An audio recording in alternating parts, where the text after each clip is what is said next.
Hi, I'm Eva Lichru and I'm a Greek psychotherapist and coach in London. And you have to take my word for it that today's episode is a classic one. Have you ever felt that you have ended up sacrificing your needs, your interests, your desires so that you can continue being in a relationship? That is the issue we're going to deal with, brought up by Antonis' email. Hello Eva, my name is Adonis and I could use your advice. I am a successful advertising director for a major firm.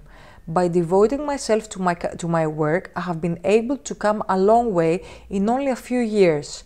However, every time I try to become involved in a new relationship, my career suffers and so do my interests and hobbies. I feel obliged to devote all my time and attention on the relationship and I feel lost and frustrated. Is there any advice you can share with me so I won't have to lose myself when I'm in a relationship? Thank you, Adonis. Adonis, great question. I have seen this pattern happening so many times in relationships. It's actually one of the most common reasons both men and women decide to come and work with me. So let me share with you and the rest of the viewers the following very useful points. Point number 1. Identify your passions and interests. Although it's great to want to make sure that you meet the other person's needs and you are generally striving to be the perfect partner, it's also important to meet your own needs too. You have to remember that passions, interests and career are unique for each individual. Of course, it's great to be on the same wavelength with your partner in such a way that brings you closer together, but ultimately the goal is to allow yourselves to be able to do things on your own too. The idea behind each passion and interest is that you ultimately become more in touch with yourself, you light up, you feel more passionate and more alive. This respectively will have a huge positive impact on your intimate relationship. What is better than two people feeling alive, happy, fulfilled and complete by coming together to form a unity? Point number 2. Honor yourself the same way you're honoring your partner. Despite your best intentions of giving to the other person, what you need to realize is that you are ultimately taking something away from the relationship when you're not meeting your true needs. You're not honoring yourself and eventually you're sending the wrong message out to the world. That is, that your needs are less important than everyone else's. When you're not taking care of yourself, how do you expect other people to care about you?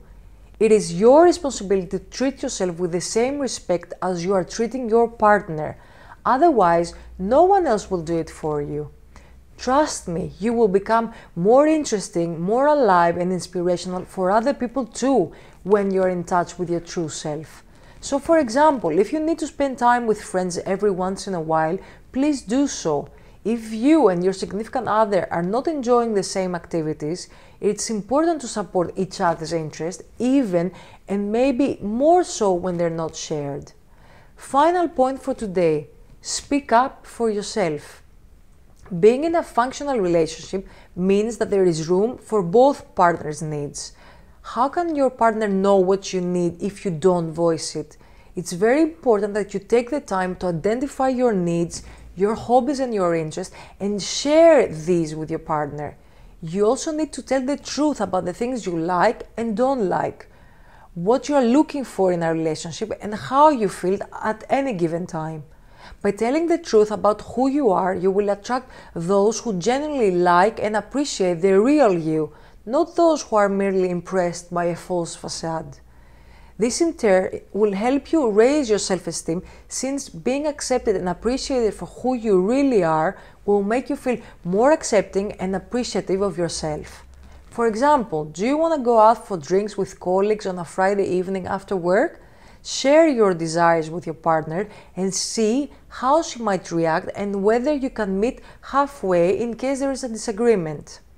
Before I wrap this up, here's a tweet for you to share. By attempting to be someone else, you run the risk of losing yourself. Adonis, these are some tips for you to bear in mind. I hope they help. So once again, I would love to hear your perspective. Have you given up yourself for the person you're passionate about? Have you got any useful insights or shares to make? Please let me know in the comments below.